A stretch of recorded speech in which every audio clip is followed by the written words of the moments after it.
Hi guys. അപ്പോൾ നമ്മൾ തമ്മിൽ കണ്ട പോലെ തന്നെ പ്രോട്ടീൻ പൗഡർ നല്ലതാണോ, അതുപോലെ തന്നെ പ്രോട്ടീൻ പൗഡർ കഴിച്ച് കഴിഞ്ഞാൽ നമുക്ക് കിഡ്നിക്ക് വല്ലതും പറ്റുമോ എന്നുള്ള ചോദ്യങ്ങളായിട്ട് കുറേ പേര് എന്നോട് ചോദിച്ചിട്ടുണ്ടായിരുന്നു. സോ അതിനുള്ള ഒരു ഉത്തരമായിട്ടാണ് ഇന്ന് ഞാൻ അവിടെ വന്നിട്ടുള്ളത്. സോ എൻ്റെ പേര് Bahar and welcome to Entri health care jobs. So ഇന്ന് നമ്മൾ സംസാരിക്കാൻ പോകുന്നത്, നിങ്ങൾ തമ്മിൽ കണ്ട പോലെ തന്നെ എൻ്റെ ഒരു ഫോട്ടോ അവിടെ കണ്ടിട്ടുണ്ടായിരുന്നു. ഞാൻ 120 കിലോ നിന്ന് 80 കിലോയിലേക്ക് എൻ്റെ ട്രാൻസ്ഫോർമേഷൻ ഉണ്ടായിരുന്നു. അതിൽ ഞാൻ ഒരു സപ്ലിമെൻറ്റ് പോലും യൂസ് ചെയ്തിട്ടില്ല. ഞാൻ ആകെ യൂസ് ചെയ്ത് ക്രിയാറ്റിൻ ആയിരുന്നു. ഓക്കെ, ഇപ്പോൾ ക്രിയാറ്റിൻ എന്താണെന്നുള്ള വീഡിയോക്ക് നെക്സ്റ്റ് വീഡിയോ വരുന്നതായിരിക്കും, എൻ്റെ ട്രാൻസ്ഫോർമേഷൻ യൂസ് ചെയ്ത് എന്തിനാന്നൊക്കെ ഉള്ളത്. ബട്ട് ഇന്നത്തെ ടോപ്പിക്കിൽ നമുക്ക് പ്രോട്ടീനെ കുറിച്ചാണ് നമ്മൾ സംസാരിക്കാൻ പോകുന്നത്. സോ ഞാൻ പ്രോട്ടീൻ പൗഡർ എടുത്തിട്ടുണ്ടായിരുന്നില്ല. കാരണം ഞാൻ ഇപ്പോഴാണ് എൻ്റെ വർക്കിംഗ് പ്രൊഫഷണൽസ് ഞാൻ വന്നത്. ഞാൻ ഇപ്പോൾ 9 to 5 ജോബ് ചെയ്യാൻ തുടങ്ങിയത് ഇപ്പോഴാണ്. അതിന് മുന്നേ ഞാനൊരു കോളേജ് സ്റ്റുഡൻ്റ് ആയിരുന്നു.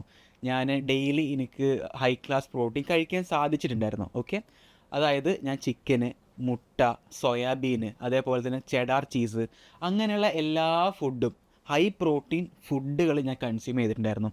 രാവിലെ ഒരു 10 മുട്ട അല്ലെങ്കിൽ ചിക്കന്, അതേപോലെ ബീഫ്, എല്ലാ ഫുഡും ഞാൻ എറൗണ്ട് ഒരു 90-100 ഗ്രാം പ്രോട്ടീൻ ഞാൻ ഡെയിലി എടുത്തിട്ടുണ്ടായിരുന്നു എൻ്റെ ഈ ട്രാൻസ്ഫോർമേഷൻ ടൈമിൽ. സോ അതുകൊണ്ട് തന്നെ എനിക്ക് പ്രോട്ടീൻ പൗഡർ കഴിക്കേണ്ട ആവശ്യം വന്നിട്ടില്ല. പിന്നെ ഞാൻ ഒരു വർഷം കഴിഞ്ഞ് ഞാനിപ്പോൾ എൻ്റെ വർക്കിംഗ് പ്രൊഫഷനിലേക്ക് തുടങ്ങിയപ്പോൾ എനിക്ക് പ്രോട്ടീൻ പൗഡറിൻ്റെ ആവശ്യം വന്നു. കാരണം എന്താണെന്ന് വെച്ചാൽ എനിക്ക് ആ സമയത്ത് ഉണ്ടായിരുന്ന പോലത്തെ എനിക്ക് ഫ്രീ ടൈമില്ല.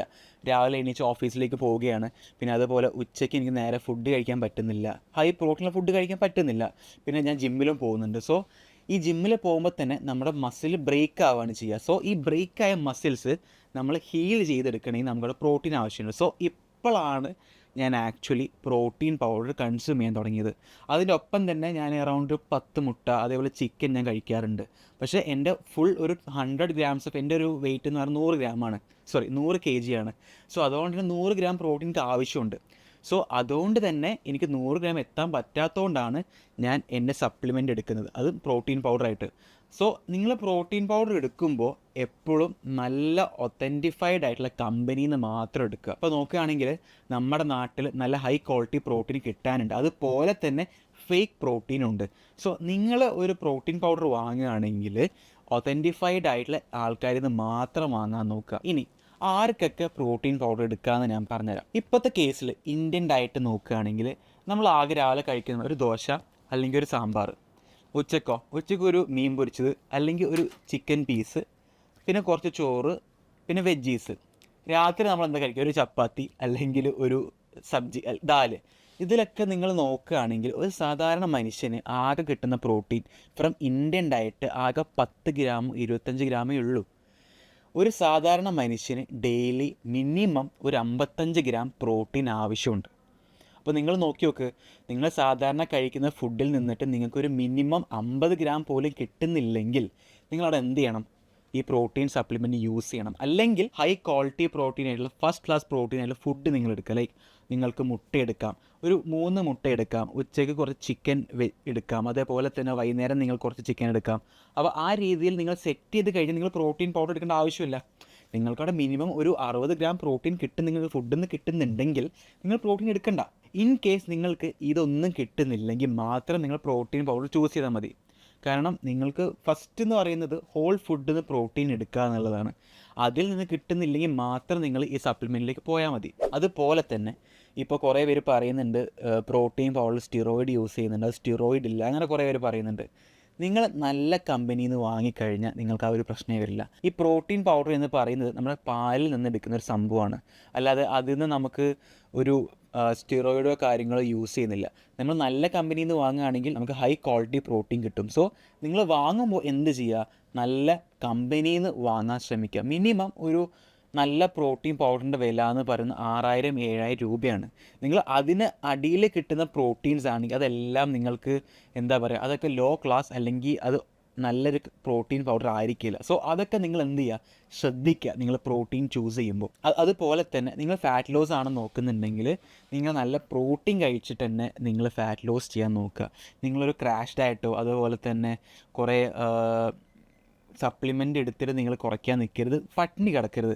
കാരണം ഈ പട്ടിണി കിടന്നിട്ട് തന്നെ കുറേ പേര് ഇപ്പോൾ പറയുന്നുണ്ട് പട്ടിണി കഴിച്ച് എൻ്റെ യൂട്യൂബ് നോക്കി കുറേ ഡയറ്റ് ഫോളോ ചെയ്ത് നമുക്ക് മരണപ്പെട്ടു. അങ്ങനെ കുറേ പറയുന്നുണ്ട്. അതൊന്നും നിങ്ങൾ ചെയ്യരുത്. കറക്റ്റായിട്ടുള്ള ഡയറ്റ് ഫോളോ ചെയ്ത് നിങ്ങൾ തടി കുറയ്ക്കാൻ ശ്രമിക്കുക. അതുപോലെ തന്നെ നിങ്ങൾ വാങ്ങുമ്പോൾ ലോ ഷുഗറുള്ള പ്രോട്ടീൻ പൗഡേഴ്സ് വാങ്ങാൻ നോക്കുക. സോ അങ്ങനത്തെ പ്രോട്ടീൻ പൗഡേഴ്സ് വാങ്ങിയാൽ മാത്രമേ നിങ്ങൾക്കത് ഹെൽത്തിന് നല്ലതായിരിക്കുള്ളൂ. കുറേ അധികം ഇൻഗ്രീഡിയൻസൊക്കെ ആഡ് ചെയ്ത് പ്രോട്ടീൻ നിങ്ങൾ വാങ്ങാൻ നോക്കുക. നിങ്ങളിപ്പോൾ തടി കുറയ്ക്കുന്ന ഒരാളാണെങ്കിൽ ഐസൊലേറ്റോ അങ്ങനെയുള്ള കാര്യങ്ങൾ എടുക്കാൻ നോക്കുക നല്ല കമ്പനിയിൽ നിന്ന്. അതേപോലെ മാസ് ഗെയിനേഴ്സ് എടുക്കാതിരിക്കാൻ നോക്കുക. കാരണം മാസ് ഗെയിനേഴ്സിൽ അതിൽ കുറേ വരുന്ന ഷുഗറാണ്, അതേപോലെ കാർബാണ്. അത്രയും കാർബ് നമുക്ക് ആവശ്യമില്ല. നമ്മൾ തടിക്കാനാണെങ്കിൽ നമുക്ക് നല്ല ഏത്തപ്പഴമോ അല്ലെങ്കിൽ ഡേറ്റ്സ് അങ്ങനത്തെ കുറേ ഹൈ കാലറി ഫുഡ് ഉണ്ടാവും. അത് നിങ്ങൾ ചൂസ് ചെയ്യുക. അല്ലാണ്ട് നിങ്ങൾ ഒരിക്കലും ഒരു മാസ് ഗെയിനേഴ്സിനോട് നിങ്ങൾ പോയി എടുക്കാതിരിക്കുക. കാരണം അത് നിങ്ങളുടെ ഹെൽത്തിനെ ഭയങ്കരമായിട്ട് ബാധിക്കും. അതുപോലെ തന്നെ നിങ്ങൾ നല്ലോണം വർക്കൗട്ട് ചെയ്യുക. അതിൻ്റെ ഒപ്പം തന്നെ നിങ്ങൾ ഹൈ ക്വാളിറ്റി പ്രോട്ടീൻ എടുക്കുക. അപ്പോൾ തന്നെ നിങ്ങൾക്ക് നല്ല രീതിയിൽ മസിൽ ഗെയിൻ ചെയ്യാനും അതുപോലെ തന്നെ നിങ്ങൾ ഫാറ്റ് ലോസ് ആവാനും നല്ല ചാൻസ് ഉണ്ട്. പിന്നെ ആർക്കൊക്കെ ഈ പ്രോട്ടീൻ പൗഡർ ചൂസ് ചെയ്യാം അല്ലെങ്കിൽ കഴിക്കാൻ പറ്റുന്ന എല്ലാവർക്കും ചൂസ് ചെയ്യാം. 18 വയസ്സിന് മുകളിലുള്ള എല്ലാവർക്കും പ്രോട്ടീൻ പൗഡർ എടുക്കുക. അപ്പോൾ ഒരു നിങ്ങളുടെ ഗ്രാൻഡ് ഫാദർ അല്ലെങ്കിൽ ഗ്രാൻഡ് മദർ അവർക്കൊക്കെ പ്രോട്ടീൻ പൗഡർ ചൂസ് ചെയ്യാൻ പറ്റും. കാരണം അവരുടെ ഡയറ്റിൽ അല്ലെങ്കിൽ അവരുടെ ഇന്ത്യൻ ഡയറ്റിൽ നിന്ന് അവർ കറക്റ്റായിട്ട് ഒരു പ്രോട്ടീൻ അവർ കൺസ്യൂം ചെയ്യാൻ പറ്റുന്നില്ലെങ്കിൽ നിങ്ങൾക്ക് ഉറപ്പായിട്ടും അവരെ പ്രോട്ടീൻ്റെ ഗുണങ്ങളൊക്കെ പറഞ്ഞ് മനസ്സിലാക്കി അവരെന്ത് ചെയ്യുക, ഈ പ്രോട്ടീൻ സപ്ലിമെൻറ്റ് എടുക്കാൻ നോക്കുക. അല്ലെങ്കിൽ നിങ്ങൾ അവർക്ക് ഈ ഫുഡിൽ നിങ്ങളിത് ആഡ് ചെയ്യുക, മുട്ട അല്ലെങ്കിൽ ചിക്കൻ അങ്ങനത്തെ കാര്യങ്ങളെല്ലാം ആഡ് ചെയ്യാൻ നോക്കുക. കാരണം ഇപ്പോഴത്തെ ഇന്ത്യൻ ഡയറ്റിൽ അല്ലെങ്കിൽ ഇന്ത്യൻസ് വളരും തോറും ഇപ്പോൾ ഒരു 50 വയസ്സാകുമ്പോൾ 60 വയസ്സാകുമ്പോൾ എല്ലാവർക്കും എല്ല് തേയ്മാനമൊക്കെ വരുന്നതിൻ്റെ കാരണം ഇതാണ്. കറക്റ്റായിട്ടുള്ള പ്രോട്ടീൻ കൺസപ്ഷൻ അവർ ചെറുപ്പത്തിൽ മുതൽ ചെയ്യാത്തതുകൊണ്ട് മാത്രമാണ് അവർക്ക് എല്ലിൻ്റെ അവിടെ മസിൽസ് വീക്കാവുന്നു. അങ്ങനത്തെ കുറേ കാര്യങ്ങളുടെ മാത്രമാണ് നമ്മുടെ ഈ ഒരു പ്രായമാകുമ്പോഴേക്കും നമുക്ക് എല്ല് തേയ്മാനമൊക്കെ വരാൻ പോകുന്നത്. സോ നിങ്ങൾ എന്ത് ചെയ്യുക, കറക്റ്റായിട്ട് നിങ്ങളുടെ അച്ഛന് അമ്മ അവർക്കൊക്കെ ഈ പ്രോട്ടീൻ്റെ ഗുണങ്ങൾ പറഞ്ഞു കൊടുത്ത് അവരോട് ഈ സപ്ലിമെൻറ്റ് എടുക്കാൻ പറയും. ഇൻ കേസ് അവർ ഫുഡിൽ നിന്ന് നല്ല രീതിയിൽ പ്രോട്ടീൻ എടുക്കുന്നില്ലെങ്കിൽ എന്തായാലും അവരെ കൊണ്ട് പ്രോട്ടീൻ സപ്ലിമെൻറ്റ് എടുപ്പിക്കുക. സോ എനിക്ക് തോന്നുന്നു ഞാൻ ഈ പ്രോട്ടീൻ കുറിച്ചുള്ള എല്ലാ ഡൗട്ട്സും ഞാൻ ക്ലിയർ ചെയ്തു എന്നുള്ളത്. സോ നിങ്ങൾക്ക് ഇനിയും ഡൗട്ട്സ് ഉണ്ടെങ്കിൽ കമൻറ്റ് ബോക്സിൽ പറയാം. അതുപോലെ തന്നെ ക്രിയാറ്റിൻ, ഞാൻ എൻ്റെ ഡയറ്റിൽ യൂസ് ചെയ്ത ഏറ്റവും വലിയൊരു സംഭവമാണ് creatine, protein plus creatine. So അതിനെ പറ്റിയിട്ട് കൂടുതൽ അറിയാനായിട്ട് ഞാൻ നെക്സ്റ്റ് വീഡിയോയിൽ വരുന്നതായിരിക്കും. സോ നമ്മുടെ ചാനൽ ഇപ്പോൾ തന്നെ സബ്സ്ക്രൈബ് ചെയ്യുക. സോ അതുപോലെ തന്നെ കമൻറ്റ് ബോക്സിൽ നിങ്ങൾക്കുള്ള ചോദ്യങ്ങളെല്ലാം ചോദിക്കുക.